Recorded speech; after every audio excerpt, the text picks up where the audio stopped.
The issue is having an open mind or not having an open mind. The issue is a careful consideration of the risks and the benefit when evaluated against the mandates. There is a reason why regulators are given the power to give licenses. When, by law, we are entrusted with the power to give a license, we have to then do the due diligence of an institution before the public can trust its money or its savings with either take away that mandate given to regulators to give licenses, and then khalas, anybody can do whatever they want. But there is a reason why in every country there is a regulator entrusted with the job of giving a license. And giving a license is essentially that exercise to see whether in the view of the regulator, this entity can do justice to the trust of the people who come and park their savings with this entity. Make a better case for reaching out to those who are unbanked. So when I put these things together, which is a digital ID, open banking, including a common KYC, a digital banking framework, and the changes that we have done to allow and encourage fintech. Just this space by itself, I see already bringing on hundreds and thousands of people that were previously not on board. While all of these developments I can see very clearly as advancing the inclusion agenda, what I have not seen yet, but I am open to be shown, is a case where blockchain or the use of blockchain in some jurisdictions has already demonstrated a very big increase in inclusion. We haven't seen that yet. That's not to say it will never come. If it is happening somewhere, we are very, very happy to be pointed to that instance. But in the meantime, the agenda that we have that revolves around some of these things that I mentioned, which in turn based upon the regulatory changes that we have done in the last 3 years, we are seeing that it is already generating the growth. When I mentioned that e-banking has grown by nearly 100%, already over a base of billions of dollars, that by itself is a very exciting development for us, even while we continue to look at whether blockchain may have an future by promoting access. Then a CBDC and their access to the CBDC system can be very empowering for them because they have instant payment.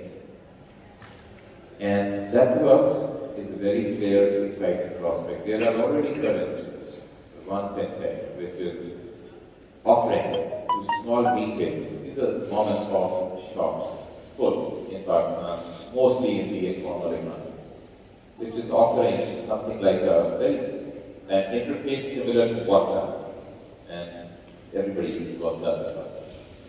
And they are just telling the shopkeepers that you record your inflows and outflows on this app. That's all. There's nothing happening right now. But this anonymized data is now going into their servers and building all the credit history of inflows and outflows, so that once they can have a front end with the bank or with the digital bank, and they can have access to something like an instant payment system.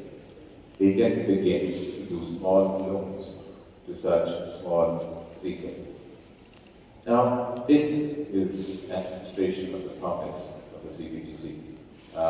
Your other question was about systems and the challenges that they bring. Let me tell you, as a regulator, one of my biggest challenges has been to get existing banks to just integrate with the existing technologies that we are bringing out. For instance, we have rolled out RAS, our instant payment system. And while we have fully set it up and we have exposed the APIs, it is some of the banks which are not as far ahead in their readiness. So we are actually using a lot of our regulatory tools, including carrots and sticks, to get the banks to have their APIs ready and their technological platforms to be up to speed. That is the real challenge, and banks themselves are competing amongst themselves for technology staff.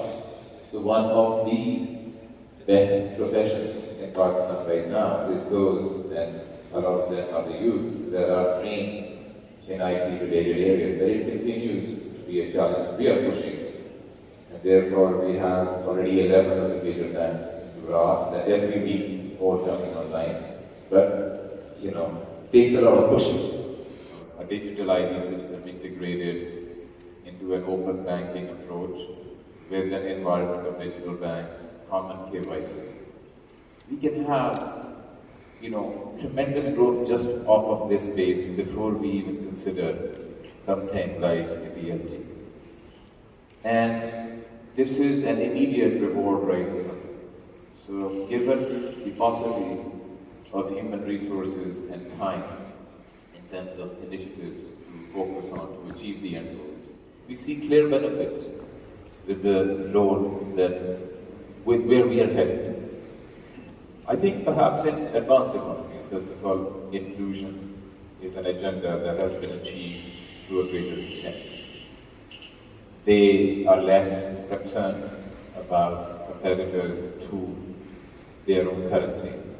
And perhaps if they have institutions where anti-money laundering and countering financing of terrorism are issues which are less pragmatic, they can allow and be more permissive.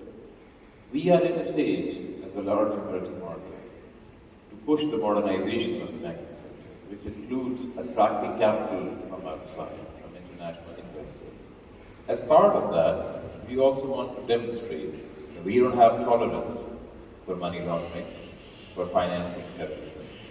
And so we have these additional concerns that when we can get all of our objectives of inclusiveness and innovation done in these ways, do we get more benefit by dipping our toes into something where we can... The US money laundering authorities are just holding the stick to all the development. So it's a trade-off of what is going to deliver the best package of growth for the country. And just to finish, therefore, on that, this is where we are right now. We are open. If, as I had asked before, if a use case comes to me where crypto has advanced financial inclusion in a tangible way, where a viable regulatory system has been created that delivers the benefits and contains the risks, please share it so we can consider it. For joining us virtually. I hope you found the conversations as interesting and engaging as I did. Thank you very much.